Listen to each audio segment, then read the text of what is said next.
नमस्कार दोस्तों, आप सुन रहे हैं डेली करंट अफेयर्स अपडेट। मैं हूं आपकी आरजे प्रियंका और बिना किसी देरी के शुरू करते हैं हमारा आज का पहला डेली अपडेट, जिसका शीर्षक है महत्वपूर्ण दिन।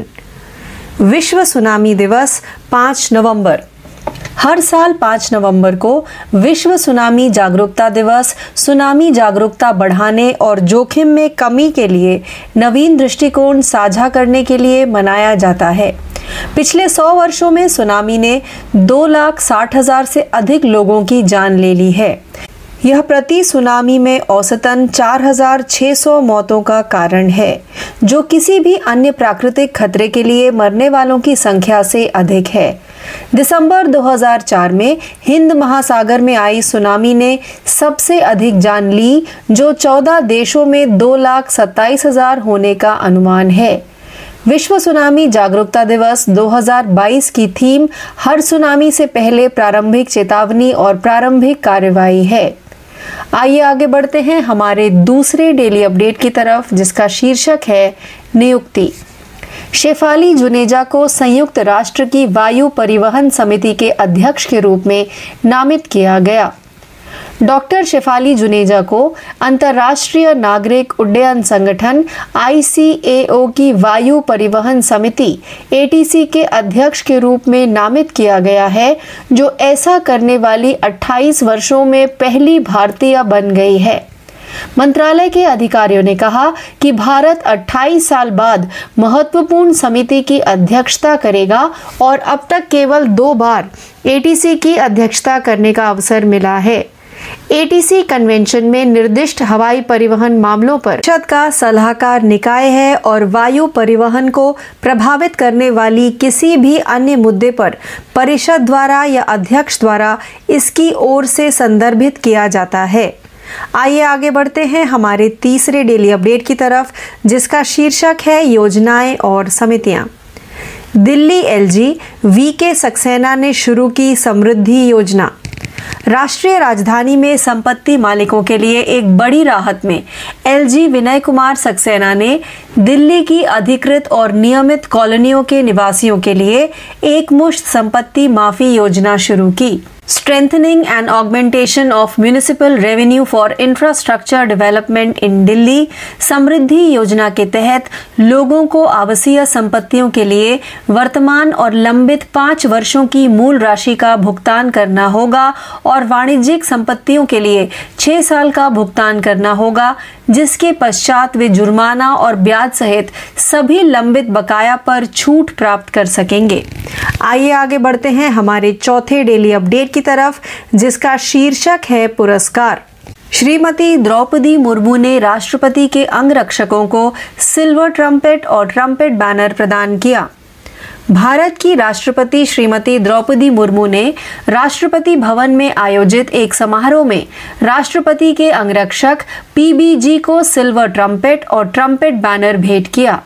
इस अवसर पर अपनी संक्षिप्त टिप्पणी में राष्ट्रपति ने PBG के कमांडेंट, अधिकारियों, JCOs और अन्य रैंकों को परेड के उल्लेखनीय प्रदर्शन, अच्छी तरह से तैयार घोड़ों के रखरखाव और प्रभावशाली औपचारिक पोशाक के लिए बधाई दी। उन्होंने कहा कि यह आयोजन इसलिए भी खास है कि राष्ट्रपति के अंगरक्षक अपनी स्थापना के 250 वर्ष पूरे होने का जश्न मना रहे हैं। आइए आगे बढ़ते हैं हमारे 5वें डेली अपडेट की तरफ, जिसका शीर्षक है विविध। BCCI ने पुरुष और महिला क्रिकेटरों को समान वेतन देने का फैसला किया। एक ऐतिहासिक कदम में भारतीय क्रिकेट कंट्रोल बोर्ड BCCI ने भारत के पुरुष और महिला क्रिकेट खिलाड़ियों दोनों के लिए समान मैच शुल्क की घोषणा की है। BCCI सचिव जय शाह ने ट्वीट कर इस ऐतिहासिक फैसले की घोषणा की। उन्होंने कहा कि यह कदम BCCI का भेदभाव से निपटने की दिशा में पहला कदम है। BCCI महिला क्रिकेटरों को उनके पुरुष समकक्षों के समान मैच फीस का भुगतान किया जाएगा। नए नियमों के मुताबिक टेस्ट के लिए 15 लाख रुपए, वनडे के लिए 6 लाख रुपए और T20 के लिए 3 लाख रुपए का भुगतान किया जाएगा। इस फैसले की भारतीय क्रिकेट खिलाड़ियों ने ट्विटर पर सराहना की। आइए आगे बढ़ते हैं हमारे 6वें डेली अपडेट की तरफ, जिसका शीर्षक है रैंक और रिपोर्ट। ब्लू बीच 2 और भारतीय समुद्र तट प्रतिष्ठित सूची में शामिल। विश्व स्तर पर मान्यता प्राप्त और प्रतिष्ठित अंतरराष्ट्रीय eco label blue flag Lakshadweep में 2 नए समुद्र तटों मिनिकॉय थुंडी बीच और कदमत बीच को प्रदान किया गया है। यह ब्लू फ्लैग प्रमाणन के तहत प्रमाणित समुद्र तटों की संख्या को 12 तक ले जाता है। ब्लू लिस्ट में शामिल अन्य भारतीय समुद्र तटों में शिवराजपुर गुजरात, घोघला दीव, कसरकोड और पादुबिद्री कर्नाटक, कप्पड़ केरल, ऋषिकोंडा आंध्र प्रदेश, गोल्डन ओडिशा, राधानगर अंडमान और निकोबार, तमिलनाडु में कोवलम और पुडुचेरी का ईडन बीच शामिल हैं। आइए आगे बढ़ते हैं हमारे 7वें डेली अपडेट की तरफ, जिसका शीर्षक है रक्षा। भारतीय नौसेना और ड्रोन फेडरेशन ने स्वदेशी ड्रोन प्रौद्योगिकी को बढ़ावा देने के लिए समझौता किया। भारतीय नौसेना और ड्रोन फेडरेशन ऑफ इंडिया ने भारतीय नौसेना के लिए ड्रोन, काउंटर ड्रोन और संबंधित प्रौद्योगिकियों के स्वदेशी विकास, निर्माण और परीक्षण की दिशा में काम करने के लिए सहयोग किया है। इसके तहत भारतीय नौसेना और ड्रोन फेडरेशन ऑफ इंडिया के तहत नौसेना का प्रौद्योगिकी विकास एवं त्वरण सेल, नौसेना उद्योग अकादमिक तालमेल और स्रोत प्रौद्योगिकी विकास चुनौतियों को घटक स्वदेशीकरण की दिशा में बढ़ाएंगे। आइए आगे बढ़ते हैं हमारे 8वें डेली अपडेट की तरफ, जिसका शीर्षक है योजनाएं और समितियां। जल जीवन मिशन के तहत गुजरात ने 100% घरेलू नल कनेक्शन हासिल किए। गुजरात को 100% हर घर जल राज्य घोषित किया गया है। इसका मतलब है कि राज्य में ग्रामीण क्षेत्रों के सभी घरों में नल के माध्यम से सुरक्षित पेयजल उपलब्ध है। सरकारी आंकड़ों के अनुसार राज्य के सभी 91,73,368 घरों में अब पानी के कनेक्शन हैं। प्रधानमंत्री नरेंद्र मोदी ने गुजरात की सराहना की जब राज्य को 100% हर घर जल घोषित किया गया था। प्रधानमंत्री ने गुजरात के लोगों को बधाई दी और कहा, यह जल शक्ति के प्रति लोगों के उत्साह को दर्शाता है। श्री मोदी ने राज्य के लोगों के उत्साह की भी प्रशंसा की। आइए आगे बढ़ते हैं हमारे 9वें डेली अपडेट की तरफ, जिसका शीर्षक है शिखर सम्मेलन और सम्मेलन। देहरादून नवंबर में 3 दिवसीय आकाश फॉर लाइफ अंतरिक्ष सम्मेलन की मेजबानी करेगा।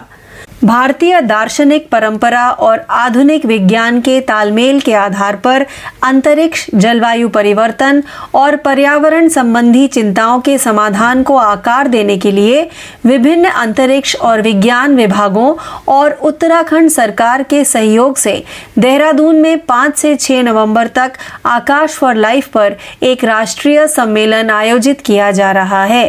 प्रख्यात वैज्ञानिक, शिक्षाविद, पारंपरिक ज्ञान विशेषज्ञ, व्यवसायी, उद्योग जगत के नेता, सामाजिक और क्षेत्र के कार्यकर्ता और भारत और विदेशों के छात्र सम्मेलन में भाग लेंगे। आइए आगे बढ़ते हैं हमारे 10वें व अंतिम डेली अपडेट की तरफ, जिसका शीर्षक है अंतरराष्ट्रीय। एलॉन मस्क ने ट्विटर के सीईओ पराग अग्रवाल को नौकरी से निकाला। एलॉन मस्क ने ट्विटर पर अपना अधिग्रहण पूरा कर लिया है और उम्मीद के मुताबिक टेस्ला के संस्थापक ने सीईओ पराग अग्रवाल सहित कंपनी में 4 शीर्ष अधिकारियों को निकाल दिया। जैक डॉर्सी के पद छोड़ने के बाद नवंबर 2021 में भारत में जन्मे अग्रवाल को ट्विटर का सीईओ नियुक्त किया गया था। उस समय डॉर्सी ने अग्रवाल का पूरा समर्थन किया था। यह देखते हुए कि मस्क ने उन्हें निकाल दिया है, अग्रवाल का कार्यकाल 1 वर्ष से भी कम समय का था। अग्रवाल भारतीय प्रौद्योगिकी संस्थान IIT बॉम्बे के पूर्व छात्र हैं। उन्होंने माइक्रोसॉफ्ट, याहू और AT&T लैब्स जैसी अन्य कंपनियों के साथ भी काम किया है। तो इस अपडेट के साथ ही हमारा आज का यह हिंदी भाषा का कार्यक्रम डेली करंट अफेयर्स अपडेट यही समाप्त होता है। ज़्यादा जानकारी के लिए जुड़े रहिए। मैं आपकी RJ प्रियंका आपसे यही विदा लेती हूँ। धन्यवाद।